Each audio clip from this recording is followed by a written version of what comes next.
Greetings. We continue our study of Daniel's explanation of truth, part 4, with section 4 today, beginning with Daniel 11:30, literally, and they shall come themselves into his own place, the ones going out of Chittim, that is in ships, and he shall turn back again, return, and he shall be angered against holy covenant, and he shall do, and he shall turn back and return, that is again. He shall have understanding on account of the ones having forsaken holy covenant.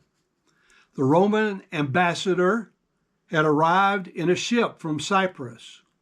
Once again, on his return journey to Syria, an angered Epiphanes stops off in Judea to vent his anger.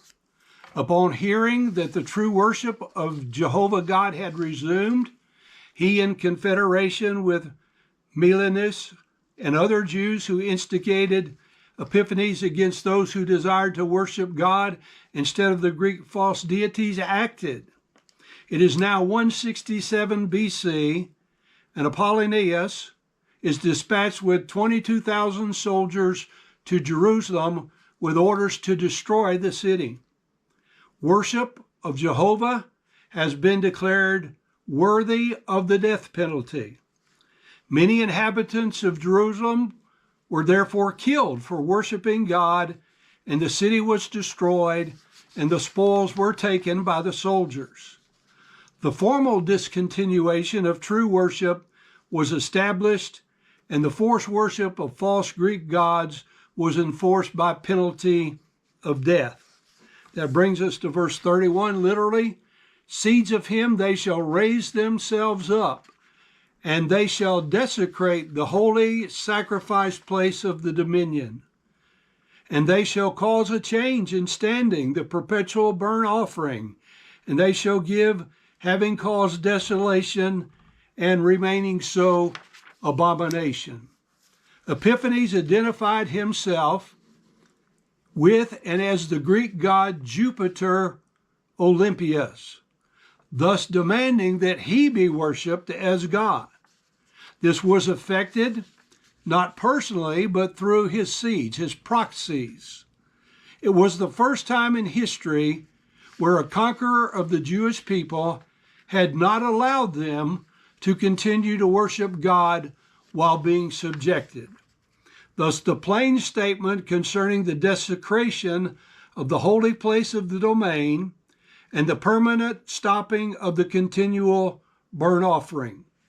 The language used is historic and prophetic concerning the abomination of desolation, which continues unto this day and will, after a brief revival, be done away again in the middle of the tribulation. Daniel 11:32 literally says, and they shall lead away a covenant, the ones doing wickedness by means of a fall, a slip. And a people knowing his God, they shall prevail, and they shall do great things. Now, the word covenant here seems to refer to the false covenant or the flatteries made at the peace table from verse number 21.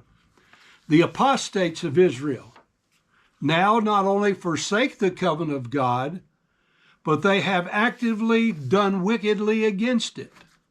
The apostate Jews were strengthened by their alliance to Epiphanes and his false worship.